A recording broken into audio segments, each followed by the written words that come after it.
We put a lot of trust in official records. We expect the systems that are built to remember things, to keep a permanent account of what happened, to actually work. But what happens when they don't? What happens when they forget? Or even scarier, what if they choose to forget? Right, let's really get into that because today we're looking at that exact question. We're going to dive into two incredibly strange and honestly pretty unsettling cases. In one, the truth just kind of got lost in the shuffle of incompetence.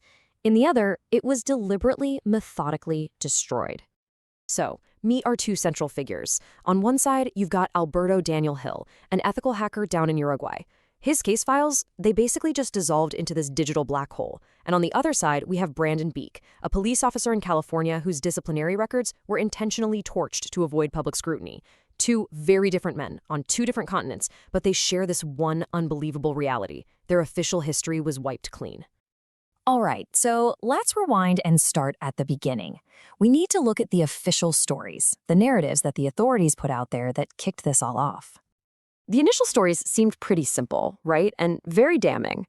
For Alberto Hill, back in 2017, the narrative was that he was this slick cybercriminal. He supposedly hacked a medical provider, stole their records, and then demanded a big Bitcoin ransom. A modern-day digital villain. Then, a decade earlier, you have Brandon Beak. The story was that he was a classic corrupt cop, fired for sexual misconduct, covering up for his buddies, with really serious allegations like pimping tied to his name. In both cases, the authorities handed the public a neat, tidy story. But then, the stories themselves, the official records, started to vanish. And this is where it gets really interesting, because the way they disappeared couldn't be more different. This is the heart of it: neglect versus intent.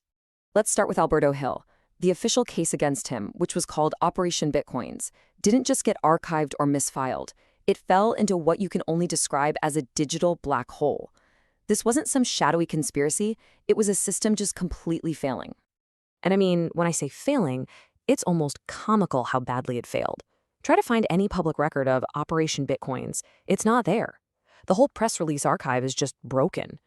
If you search for September 2017, the month of his arrest, the website starts spitting out results from the future, like from the year 2025. Another try for that same month brings up a news story about Hurricane Maria. So the record isn't being hidden, it's just lost in this bizarre sea of digital chaos. Okay. Now, let's flip that coin. Brandon Beak's records didn't just get lost. Oh no, they were deliberately erased.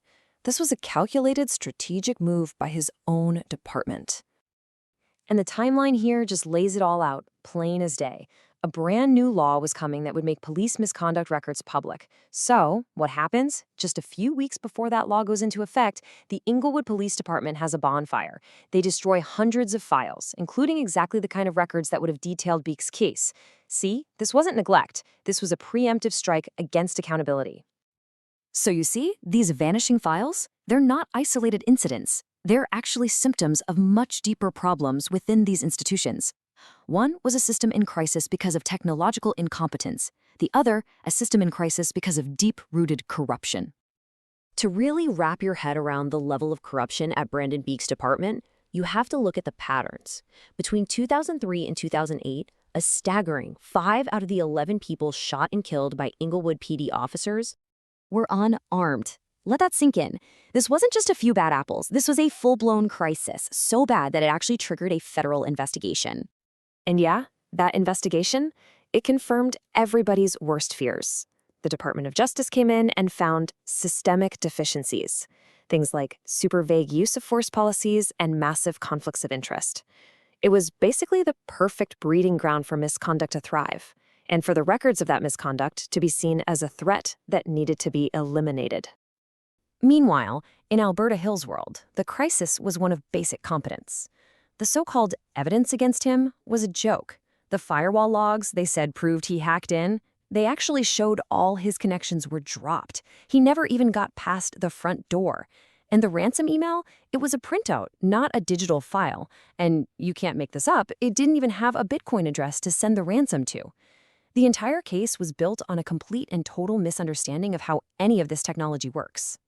So what do? The official records about you are either gone or just plain wrong.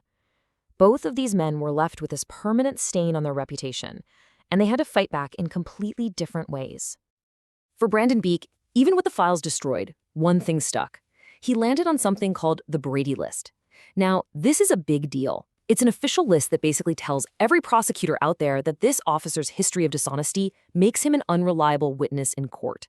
It's a permanent black mark.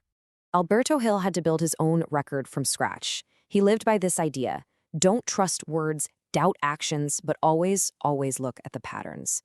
He pointed to his long career as an ethical hacker, someone who always reported security flaws, not exploited them. And since the official channels in Uruguay were a dead end, he went global, telling his story on podcasts and at conferences, essentially building a new public record online, completely on his own terms. But let's be real, a fight like that leaves scars. Winning doesn't erase the damage. In both of these cases, the failures of these institutions had a devastating real-world cost for real people. For Alberto Hill, the cost of all that incompetence was absolutely catastrophic financially. The authorities seized all his gear, but because they had no idea what they were looking at, he lost access to all his crypto assets. He claims his losses were over $500,000 gone. Not because of a bad investment, but because the system that was supposed to handle his case was just completely out of its depth. And the price tag for the corruption at Brandon Beak's department, well, that number is even more mind-blowing. We're talking $25 million. That's the settlement paid to a man named Maurice Hastings. He spent 38 years in prison for a crime he didn't commit, based on fabricated evidence from the Inglewood PD. It's the ultimate proof that the same toxic culture that produced Brandon Beak had horrifying consequences for so many others. And that just leaves us here with this one final, really chilling question. We've seen how official history can just disappear, either sucked into a black hole of incompetence or thrown onto a bonfire of corruption. So if the truth can be lost that easily or that deliberately, it really makes you wonder, doesn't it? How many other stories are out there? How many other wrongful convictions are just sitting there, waiting for someone to find them?